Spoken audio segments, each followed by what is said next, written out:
me, I used to say, life is the struggle. It has different meanings, different shapes, and different stories, depending on where you are, who you are, and also circumstances. How would you call me if I tell you that I hijacked a plane? This is my story. 25 years ago, I hijacked a plane. There was no violence though. On November 10, 1990, a friend of I hijacked a Thai Airways Airbus with 220 people on board.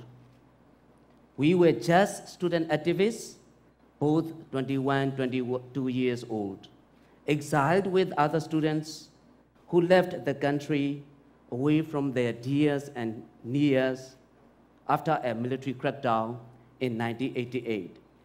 Hundreds of university students were killed by soldiers. Then in 1990, the military junta refused to honor the results of national elections, and democracy and human rights were basically dead. There was no space for civic protest and freedom of expression in the country. We were enemies of the state, that is, the military regime in Myanmar. When we did the hijack, it was the first time for me to be ever in a plane. But we honestly did not care about that. In our mind, we were fighting for Burma. We wanted to be heard by the international community. While in Thai-Burma border, we were constantly thinking and planning with fellow exiles. What can we do to fight? What can we do to affect change? We thought we will hijack a plane to call global attention to Burma. Why hijack a plane? Because we also considered hijacking a ship, but that would be too big. There were actually the three of us who planned to do the hijacking. But we did not have enough money for 3 plane tickets. So only 2 of us were on the plane. And we decided not to use any weapon, hijacking without actual weapon and violence.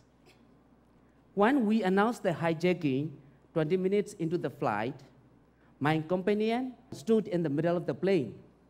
I went straight to the toilet because I opened the wrong door. That was me. But immediately after realizing my mistake, I went to the cockpit. I told the pilot, we have hijacked the plane, we have a bomb, we want to land in Calcutta, not in Rangoon. Back in 1990, Myanmar was still better known as Burma. The Airbus we hijacked was supposed to fly from Bangkok in Thailand to Rangoon, the capital of Myanmar. We, my friend and I, forced it to bypass Yangon and fly straight to Calcutta. Usually planes only have enough fuel for a one-way trip. This is to control the weight and make for an efficient flight. But we knew that the Yangon airport had no facilities for refueling. So all flights were required to have enough fuel for return trips. So we knew we had enough fuel to go all the way to Calcutta in India. Our only weapon was a fake bomb. It was made from a laughing Buddha. Investigators later did forensics analysis of our bomb, and they found alkali salt of palmitic acid inside. This is the chemical composition according to their scientists. They concluded it was toilet soap. Lux. We stuffed Lux into the laughing Buddha, and then we had a wire sticking out of one end. This is Tinjaw holding the Buddha. During the flight, there was sudden turbulence and he fell. The wire was pulled from the Buddha. Obviously, it was fake and it didn't explode. and yet nobody attacked us. In fact, they let us speak. We assure people that we meant no harm. I assure the pilots that we would not harm anyone. We just wanted to land in Calcutta and hold a press conference to talk about the plight of the Burmese people for democracy. We explained to the passengers what we were doing. The majority of passengers were Burmese, and so they were actually excited. We think the airline crew believed there were more of us on the plane because the young Burmese passengers volunteered to pass messages between Tincho and myself. You know, we planned everything. Everything was written down and rehearsed for days and nights. We had a script written in English because we could not speak in English. We had a step-by-step diary that we followed, but we did not anticipate one thing during the hijacking. We did not realize we would have no way to communicate with each other. I was in the cockpit. He was in the middle of the plane. We could not use the public address system. So we had to pass notes to each other. But how? And that was a big plane. Not only did we not have a runner between us, Tincho's hands were holding the border and the wire. So he could not write. So some Burmese passengers volunteered to take down his notes and run between us. So it was not just the Burmese who were supportive. Here you see Tincho holding the border and speaking with a Japanese tour guide.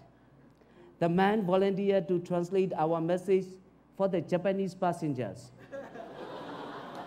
So it was like a press conference in Japanese. Of course, some people were afraid and upset, especially at the start. But for the most part, they relaxed when we said we do not want money or no harm to anyone. One passenger asked if she could take pictures of us, and then they were all taking pictures.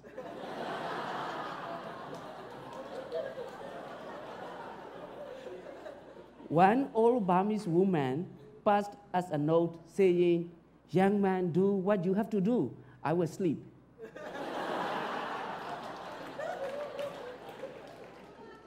When we landed in Calcutta, Indian authorities seriously asked what we wanted. We said we just wanted a press conference. Remember our friend who had no plane ticket? His job was to announce the hijacking to the international media in Bangkok.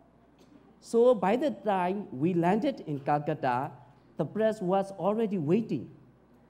Our friend distributed this handwritten statement to journalists in Bangkok. We distributed copies to all the passengers on the flight and then to journalists and officials in India. All copies had our thumbprints in blood. But you know how we got the blood? We took a syringe, drew blood from our fingers, and we all pressed our thumbs against that. All the passengers were released. We were the last to leave the plane, but before we could exit, the crew took pictures with us. This is me. Tincho and I had not seen each other since we announced the hijacking. Then we were let out, and finally we had our press conference. It was a crowded and noisy press conference. I do not remember what the questions were. All I know is whatever the question was, I just kept repeating lines from our statement. I talk about human rights, about the death of democracy in Burma, about martial law and the suffering of the people in the country. There are a few things that can explain what happened from there. One, in 1990, not only the people, but the governments of India and Thailand were sympathetic to the Burmese democracy movement. And second, this was a full decade before 9/11. It was a different time. It was a different world. I will tell you, after 9/11, there is no way that we would have considered doing what we did. And that we were just lucky. We received support from different peoples who were sympathetic to the Burmese people, Burmese struggle for democracy. But in 1990, some things that happened would be unthinkable today. Passengers distributed our statement for us. They told journalists that we were good people with a legitimate cause. When we were tried in court later, witnesses did not show up. Thai Airways did not even file a case against us. Obviously, we could not have anticipated this. You know, when we boarded the plane, we had no luggage with us because we really thought we would either die or we would be in prison for the rest of our life. This is what we prepared for. We were prepared for the end of our lives. We were detained in a nice, decent facility that night of hijacking, but we never thought about tomorrow. The next day, this is the picture an Indian newspaper published of us. This is us looking out of the courtroom. We could not believe it. We were shocked, but pleased. You know what we are looking at in this picture? Indian lawyers volunteer for us. Politicians lobby to grant us asylum in India. People send us food. And Burmese living in India extended their support to us. Both of us were released. Tinjor resumed his studies. He now has a very beautiful family in Ireland. I stay in India. I was acquitted by a court in Calcutta in 2003 from all charges. I spent 22 years of my life in India as a refugee. Between India and Soe Myint in Thailand, I started an exiled Burmese media organization to deliver independent news about Burma. I met a fellow Burmese activist in India. Then there was working for the Burmese movement for democracy. We got married in New Delhi, India. We made friends, we worked, we lived. We were in India, but we continued to work and live for Burma. And for the next decade, neither of us saw our parents and our siblings. We could not return home. Nobody could visit us. My parents did not actually know what happened to me for 6 years. This is my mother. The first time she saw me again after 6 years of wondering if I was still alive.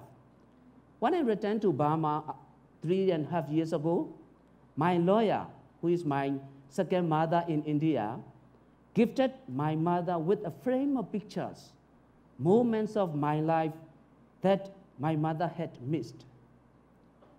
In a way, surviving became harder than the dying we had welcomed. I had no job, no passport, no family, no support system, no idea if I could ever see my family again. Then they went home to Burma after me, and she was too late by 1 month to see her father alive. Would I do it again? I can honestly tell you, no.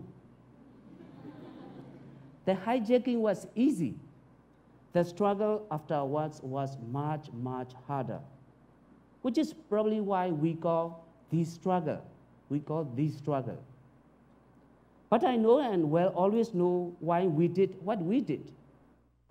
It was passion, it was idealism and commitment to what we believe in.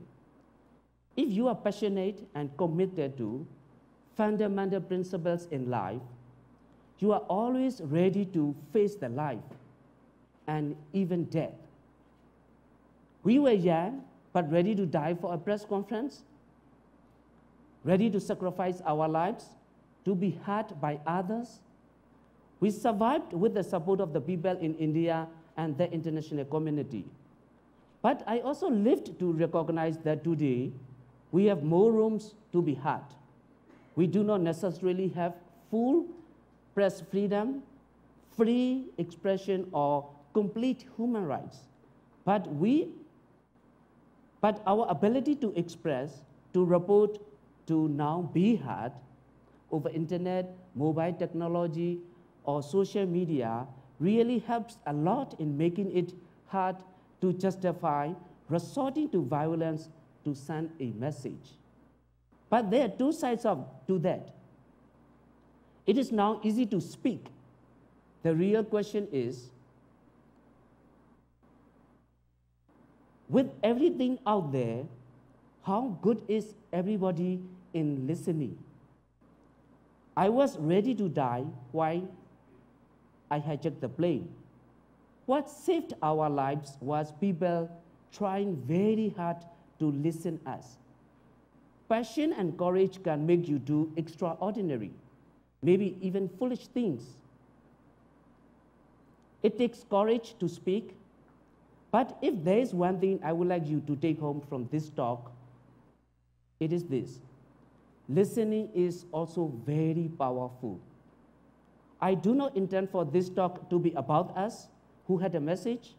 It is also about the countless people who saved our lives by simply trying very hard to listen, to see though our youth and desperate at, to give us the benefit of the doubt.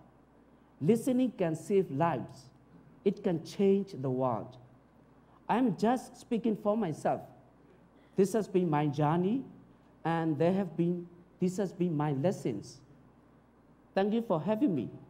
When I was invited, I was not sure I would accept.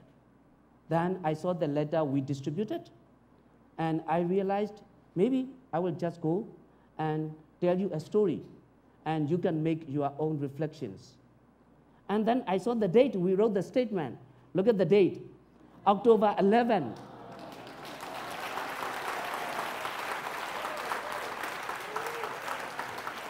That is not October 11, that is November 10.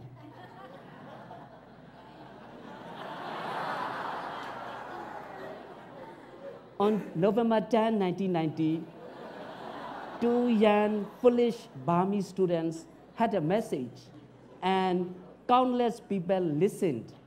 And so I live to share this story and lesson with you almost exactly 25 years later.